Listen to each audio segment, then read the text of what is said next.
పెద్ద ఇప్పుడే సినిమా అయింది. లిటరల్ గా నాకు గొంతు పరిస్థితి చూసి మీరు అర్థం చేసుకోవచ్చు నాకు ఎలా అనిపించుంటది సినిమా. ప్లీజ్ ఎవరైనా రివ్యూలు చెప్పేవాళ్ళు ఇలాంటి వాళ్ళు ఎవరైనా ఉంటే ప్లీజ్ స్పాయిలర్ మాత్రం బయటకు వదలొద్దు. First of was a pure commercial cinema with sports drama. Crazy ఉంది అసలు. రామ్ చరణ్ పెట్టుకున్న ధైర్యాన్ని నమ్మకాన్ని బుచ్చిబాబు ఎక్కడ పక్కన పెట్టలేదు.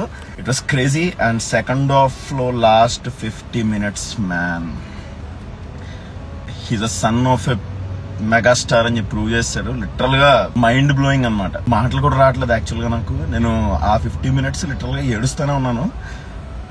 ఇప్పుడు కూడా ఆ సీన్లు తలుచుకుంటుంటే ఇప్పటికీ పెద్దగాడికి అంత కనెక్ట్ అయిపోయాను. సో ఎవరు మిస్ అవ్వద్దు. థియేటర్లో అయితే ఖచ్చితంగా ఎవరు మిస్ అవ్వద్దు. Please try to understand my emotion. కొంచెం కళ్ళు నీళ్ళు వచ్చేస్తున్నాయి, సో ఏమనుకోకండి.